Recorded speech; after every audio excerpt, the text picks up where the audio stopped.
Within Jujutsu Kaisen, the strongest curses introduced in the series so far have been ones born of the fear of a natural disaster. At their height, these curses even form sentience and the ability to speak, such as Jogo from the fear of volcanoes, Hanami from the fear of the forest, Dagon from the fear of the ocean, and Mahito from the fear of humans themselves. These disaster curses push the main cast to their limits, with both Hanami and Mahito being essential pieces in Yuji's growth as a sorcerer, Jogo playing a big role in getting Gojo sealed away, and Dagon battling 4 grade 1 level sorcerers and almost winning before Toji Zenin's interference. But who would win if all these curses had a free-for-all? Today I have Broken Ronin with me, and we're going to break down the battle and give multiple scenarios on how we think it would go. Be sure to leave a like on the video and subscribe to the channel, and obviously go check out Broken Ronin's channel and subscribe to him, but let's get started. So to talk about the disaster curses alone first, like without their domains first, because the domain section, that's probably going to be the majority of the video, honestly. We haven't talked about it, but obviously it's probably going to be the majority of the video. I guess just talk about Dagon versus Hanami first, because those two are pretty much on the weaker end, and I think everyone generally agrees with that.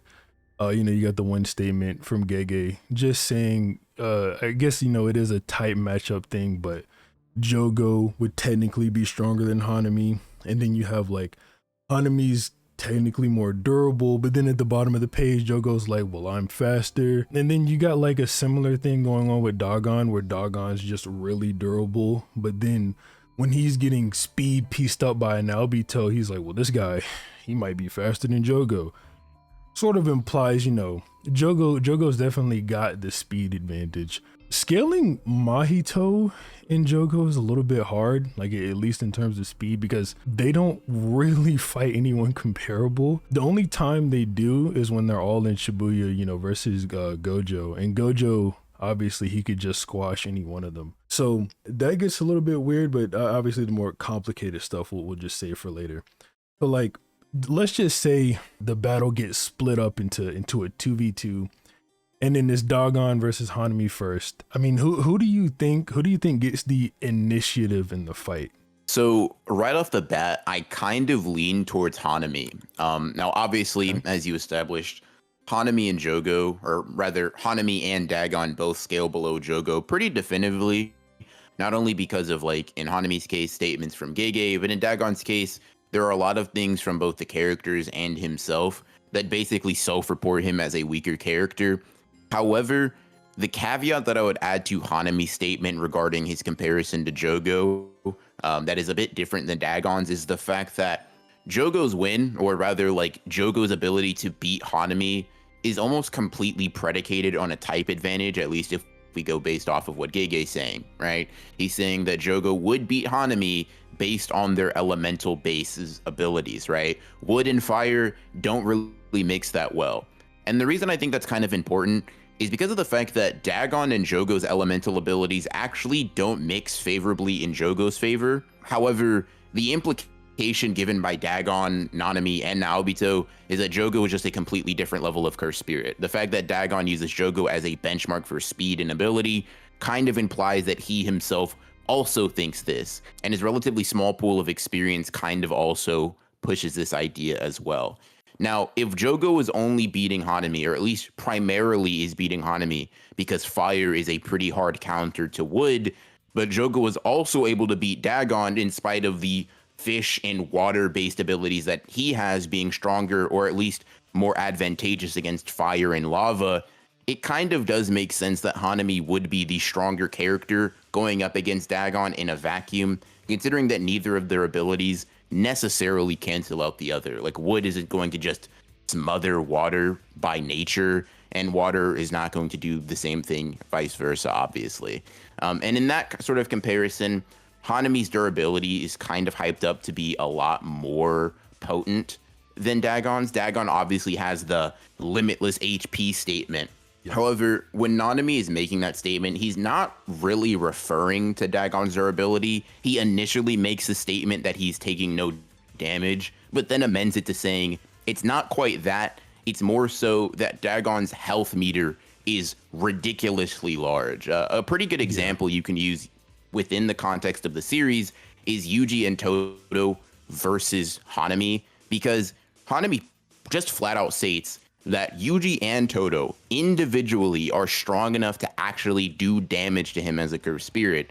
However, because of Hanami's not only durability, but overwhelming health bar, he's able to basically endure 5 black flashes from Yuji on top of an innumerable amount of regular punches from Todo and Yuji through the use of Boogie Woogie and their general jumping. So having a lot of health, being basically having a lot of vitality rather, is not a Dagon unique trait. I mean, even Jogo shows some sort of resilience in this capacity, even though his durability is kind of, we'll just say, not respected relative to the rest of the Disaster Curse spirits. So when looking at that, and even looking at ability matchups, we do kind of have more shown techniques on Hanami's end than Dagon's. Dagon has the water barrier, potentially fish-based Shikigami that he can use outside of the context of his domain. But I do think that Hanami, at least when going off of what is implied or what is stated, does have a better case for winning than Dagon. Yeah, and remember, we're talking about outside of domains here, so none of Dagon potentially has a more refined domain or anything like that. It's just outside of domain. Hanami seems to have a bigger advantage, and even if you want to talk about Hanami's speed, maybe Jogo's faster, like I mentioned. When they're fighting up against Gojo in the train station, Hanami doesn't seem to have too much of a problem keeping up with Jogo. Whenever they're doing the double domain amplification punches on Gojo or anything like that, it's not like Hanami's majorly lagging behind and Jogo's picking up the slack. He's still hanging in there. So even if Jogo may be faster than Hanami, it might not be by such a significant margin like Dagon implies the difference between him and Jogo is, to the point where Jogo potentially could just kick Dagon around the subway station the same way that Naobito did. So yeah, I mean, if you Hanami's probably more durable. If not, they have comparable durability. He's faster.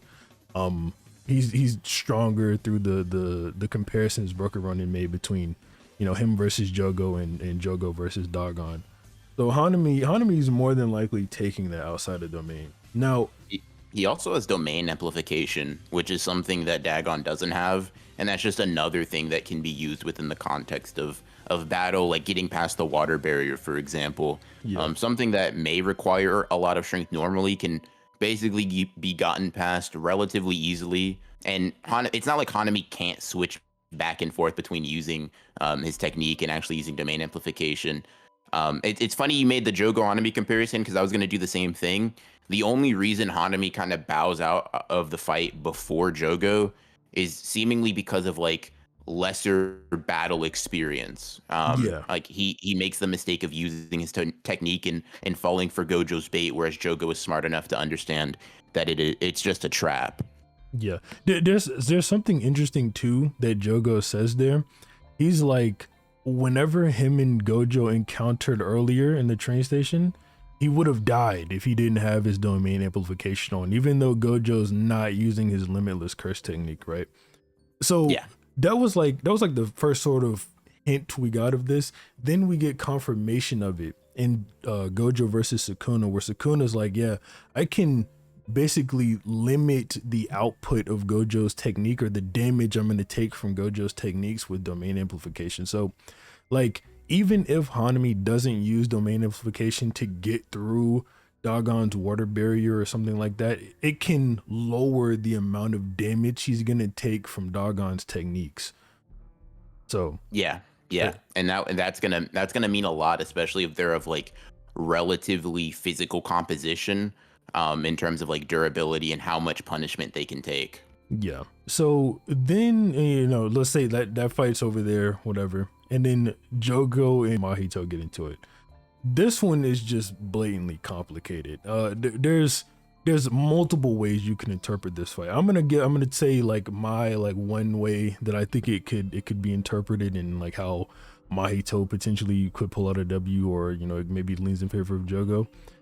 Whenever they're talking about how or why Mahito got put up on this pedestal as the leader or whatever, they say that Jogo did it because Jogo thought Mahito could keep growing stronger. So it's like a potential thing. Mahito's eventually gonna be the strongest, essentially is what I get from that, right?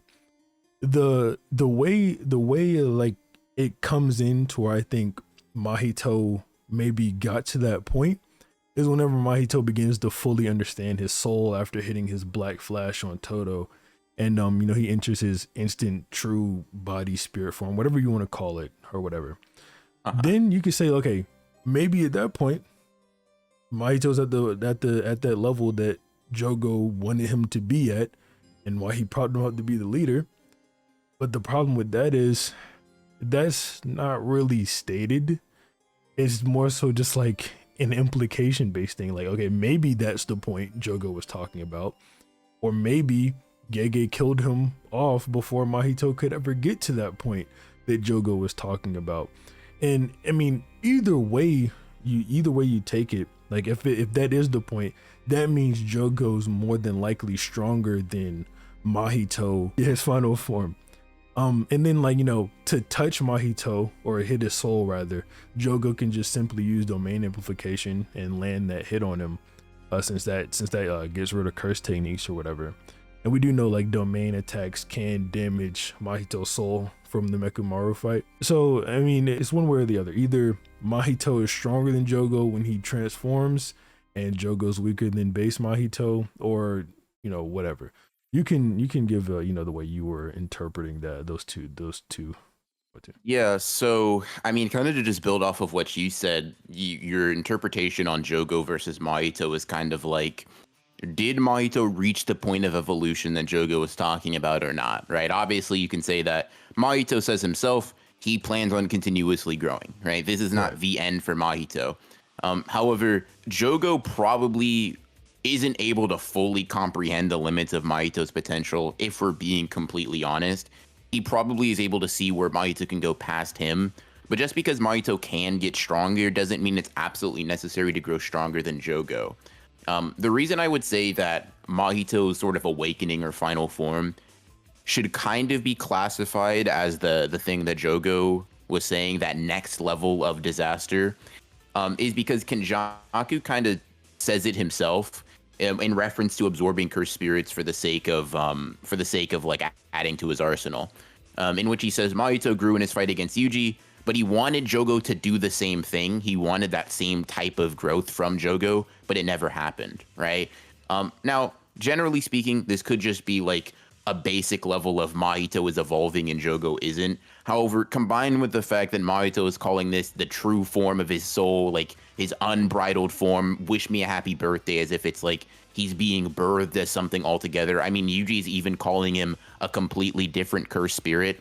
And sort of the scaling Mahito has relative to Yuji, whereas before they were significantly more relative. Yuji can harm him with his basic attacks. I mean, he's just basically like absolutely tanking everything that comes his way. He just presents himself as like, it's not a minor increase in ability, right? And I think base Mahito to base Jogo, in terms of speed, potentially in terms of like curse energy output and like physical ability, Jogo probably is stronger.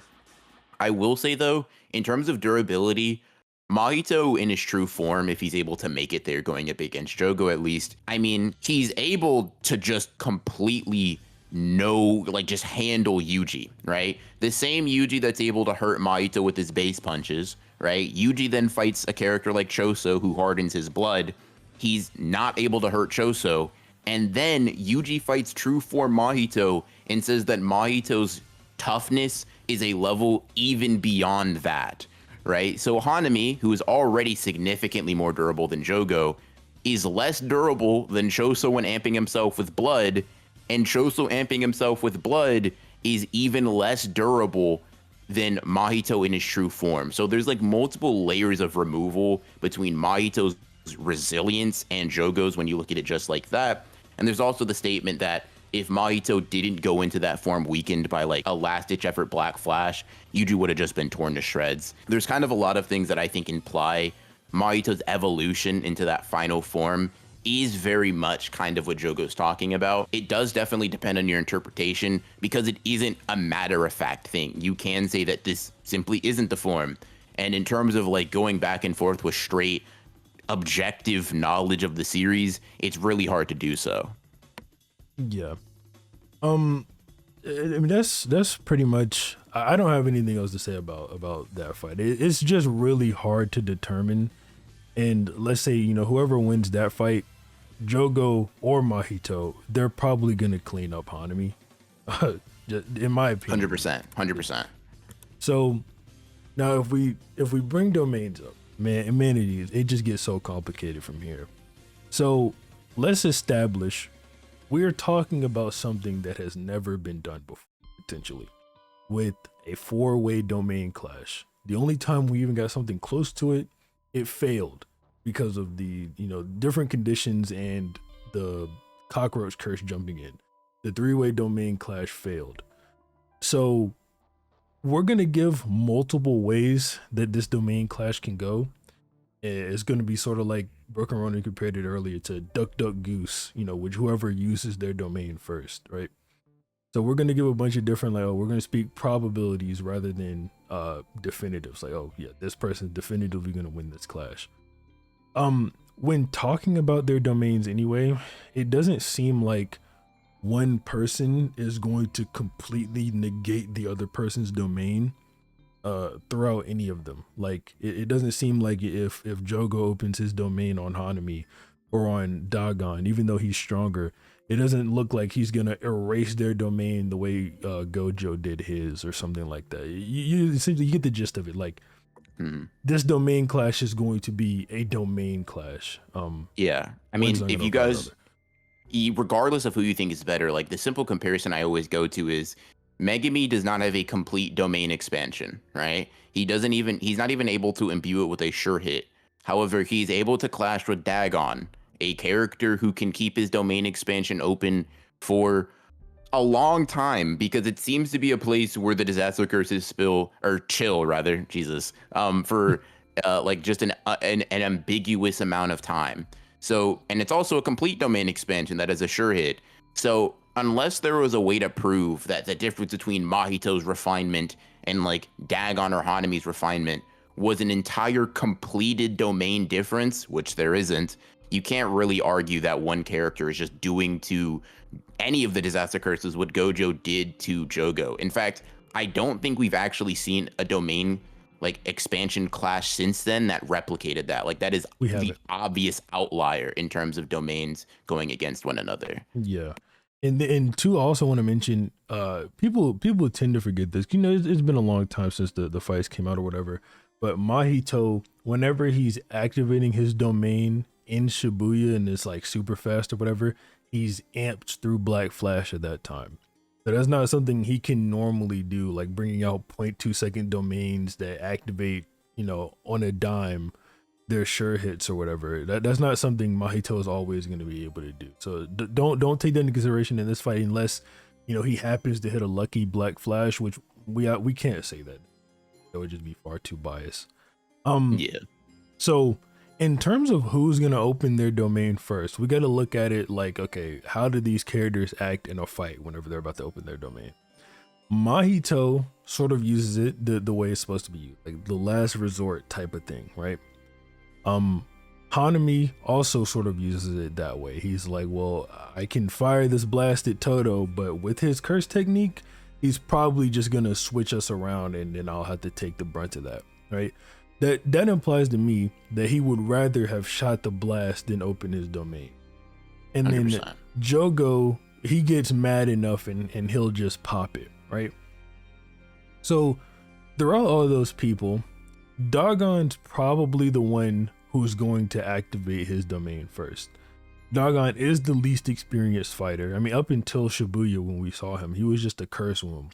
But the thing about it is, Dagon, he always keeps his domain open. So it makes sense that would be like an opening move for him because he's just so used to it, right? Like it's really nothing for Dagon to just expand his domain. Now, when you talk about skill with domains, Broken Ronin, he brought up something to me before we started recording that I never really considered.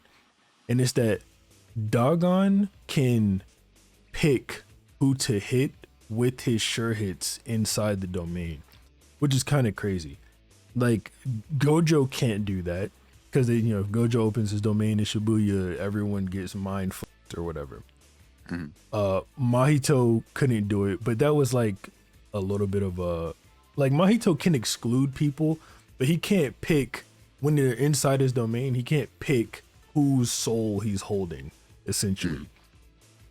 So Dagon has that like skill advantage, but in clashing domains, I guess it really doesn't matter because the sure hits are just going to be clashing, and he's not going to be able to use it anyway. One advantage that Dagon and Mahito have over Jogo and Hanami, or maybe Hanami does have something like this, but we don't know because he never opened his domain fully, is the fact that they have extra things to fight alongside them when the domains actually do clash. In the fight between Uro, Ryu, and Yuta, they're even like they want to make sure Rika can't get in the domain clash with them in order to avoid giving Yuta an advantage, or I think the Viz translation says the initiative. So that is something that they have over Hanami and Jogo seemingly. Now, when one person opens a domain expansion, and it was sorcerers doing this, so maybe it's not 1-to-1 with curses, but when one person opens a domain, it's more than likely that the other curses are gonna follow suit. That if Dagon opens his domain first, Jogo's probably gonna do it as well. And if it is the case where they're all like close up side by side, because it's a free for all, no one's on teams, they're all close up side by side. We've never really seen anyone retreat before the domain can completely engulf them, right? So the other two curses are probably also going to activate a domain. It's just like at that point, what do you even say? Like, how do you are Jogo and Hanami experienced enough like Sukuna to use domain amplification inside of that so that they can land hits on Mahito? Because if not, no one can hit Mahito at this point, right? I mean, you can cut in here because I'm sort of like scrambled, but it's tough because if you think that all four of them clash, right?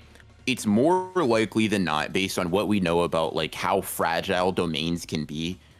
Obviously, 3 alone wasn't enough to have the domains break, right? Kurorushi's interference is a decent part of that. It's stated by the narrator. It's a fact.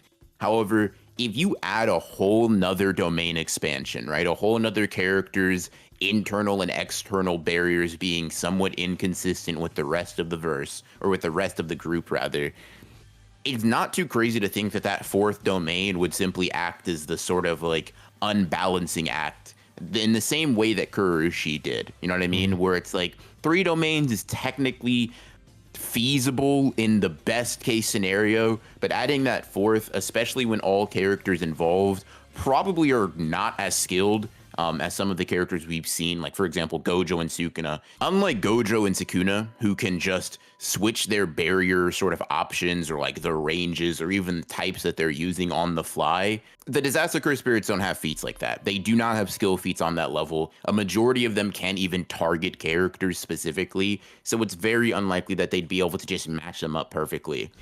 In a scenario when all 4 of them open it at once, the barriers probably immediately break, and every character is going to have a burned out curse technique as well as significantly less cursed energy than what they went into it with. Now, I'm not gonna lie, it completely depends on the kind of like the frame of mind that the curse spirits have. But I'll say it like this: if I was Jogo, if I was Hanami, if I was Dagon, I'm immediately trying to finish Mahito. Because this is he no technique, right? He's like you can kill him right now if you were able to just physical damage will work. He can't heal it without a transfiguration. I could very, very much see the curse is like almost instinctively pouncing on the character. Because Jogo, yeah, he doesn't have his curse technique. No more long range attacks for him. That's a problem, 100%, but not as much as like Mahito. Mahito literally loses one of his biggest advantages in the fight, which is his basic invulnerability in a sort of roundabout way. And if that happens, I could see Mahito getting eliminated, not because he's the weakest character, but because his curse technique is so annoying to deal with that, like, in this very specific scenario, mind you, right? Like, I think we both understand that this is, like, kind of getting a little convoluted in terms of, like, how it goes. But in this scenario, Mahito probably gets jumped and just bodied, right? And Yeah. at that point, after curse techniques kind of bring themselves back, it's probably Jogo's win. Yeah. And like, if everybody, everybody's lost a similar amount of cursed energy, none of them can open their domain expansions again. Jogo has the better scaling. Jogo has, like, especially for Hanami, he's just burning right through most of Hanami's constructs, and Dagon looks up to Jogo almost as if he's his father in terms of scaling or whatever, right? So it's like Jogo definitely could win in that very specific scenario. And the thing that you were alluding to in the beginning of the video about like domain discussions being the biggest part of this is because it's also very possible that one character opens their domain, another character opens their domain, they clash, and the other two kind of just chilling in there like, well, why would I open mine, right? Yeah. Y'all are already clashing. I'm not strong enough to overwhelm you. Unless one of you guys start winning or something and the sure hits start coming, there's no need to open mine. And now you have two Disaster Curse Spirits with the potential to use a domain later in the fight, and two that don't. And then it gets really, really complicated. It gets really convoluted. What if one opens a domain, another opens a domain, another opens a domain, and then the last one runs in and breaks them the same way it did in and then the just other opens fight. theirs, just opens, and then just like, if that's Mahito, for example, he just opens his, and then immediately, and then it's idle transfiguration, everybody's done. Yeah. So I hope we're illustrating how many different ways this can go, because I think the sort of question that this video will sort of elicit is, which is the strongest Disaster Curse Spirit, right? Right. And it's like, okay, Dagon and Hanami on the weaker half, right? Jogo and Mahito on the stronger half. Depending on your interpretation, you can really lean either way. I think Mahito probably has a bit better of an argument just because his technique is a little bit more hard to get around. But that's a personal thing, right? It's really interpretation based. But the thing I want to try to get across here is that depending on like sort of these characters and like circumstances that we reasonably can't account for, at least in totality, the strongest character in the group doesn't have to win. I mean, we just illustrated an example of like Mahito falling out of the rankings first, like getting bodied first, even though me and Six agree he's not the fourth strongest, he's not the third strongest, he's either second or the first. Yeah. So there's just so many conditions, there's so many possibilities and so many unknowns that make it really hard to say, you know what, in a free-for-all, I'm putting all my money on this character, because it's just a lot of things come into play here. And then to like them jumping Mahito is plausible because they all know how Mahito can grow. Like, that's the reason he's the leader of the group in the first place, because he can grow just so much.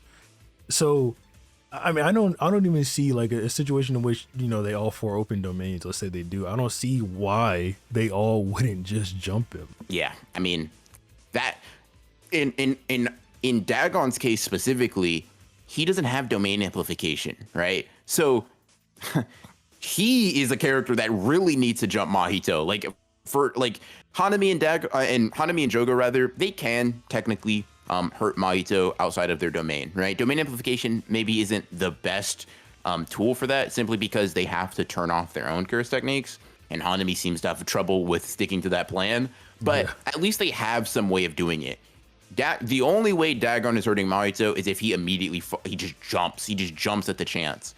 And really a lot of that is true for Jogo and Hanami as well. So it's like, it really depends. It's like you have to account for, what are these curse spirits thinking? How do they feel about each other matchup wise? Are they going to like jump the stronger one? Like, are Hanami and Dagon gonna temporarily just attack Jogo and Mahito because they're stronger? Or you know what I mean? There's so many different possibilities. It's really hard to say. Yeah, it's really, it's just, I mean, it's impossible. I'm gonna just be real. It's impossible for us to say this is going to be the way it definitively goes. The only thing that I can say I'm certain about is Dagon will open his domain first.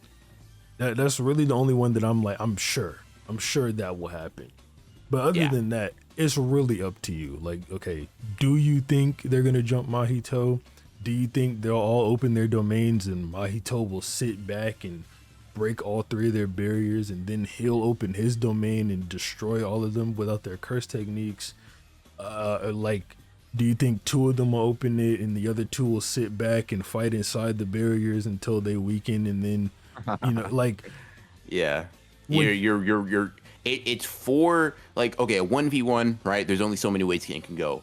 Like a 2v1, even that has limited ways, right? But when you're getting in like a 1v1v1, okay, that's already crazy. And then you're adding like another character who, like in Hanami's case, we don't know what his domain looks like, right? We don't know if he could summon extra help. Like there are so many unknowns about how these characters would like specifically try to go up against each other. It does make it makes it very, very tough to say who wins, even if you know they're scaling, right? Like, yeah, Jogo over Hanami and Dagon, right? Cool, that's fine.